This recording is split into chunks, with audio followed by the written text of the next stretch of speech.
भगवान श्री कृष्ण कहते हैं कि जो मनुष्य अपने अंदर झांक कर दोषों को पहचानता है वही सच्चा विद्वान होता है।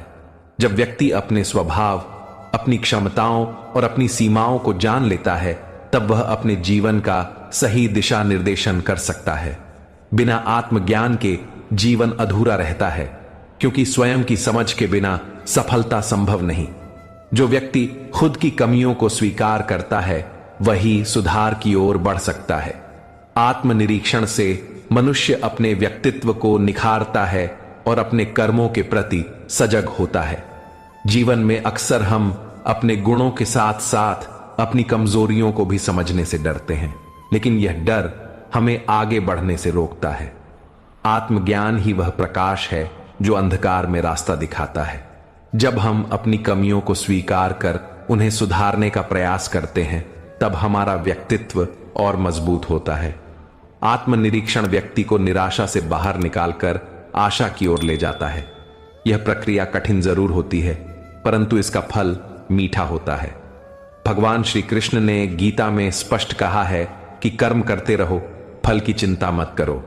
अपने कर्तव्य को समझो और पूरे मन से उसे निभाओ। यह शिक्षा हमें सिखाती है कि जीवन में सफलता पाने के लिए निरंतर प्रयास करना जरूरी है और इसके लिए हमें अपने अंदर झांकना होगा। जब हम अपने अंदर की कमजोरियों को पहचानेंगे तभी हम उन्हें दूर कर सकेंगे और अपने लक्ष्य की ओर बढ़ सकेंगे। प्रयास और उम्मीद जीवन की दो ऐसी नींव हैं जिनके बिना कोई भी मकान टिक नहीं सकता। मनुष्य को हर परिस्थिति में धैर्य रखना चाहिए और ईश्वर पर विश्वास बनाए रखना चाहिए।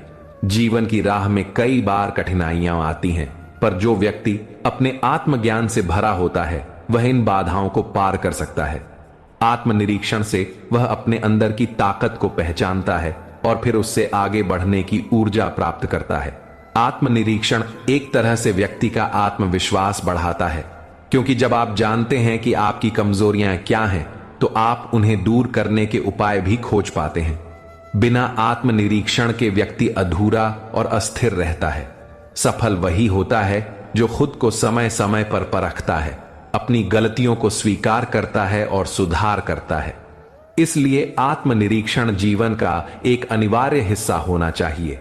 अंततः कहा जा सकता है कि व्यक्ति के जीवन में सच्ची सफलता तभी आती है जब वह अपने आप को समझता है, अपनी कमियों और खूबियों को जानता है और निरंतर अपने व्यक्तित्व को सुधारता रहता है। यह यात्रा आसान नहीं लेकिन फलदायक होती है।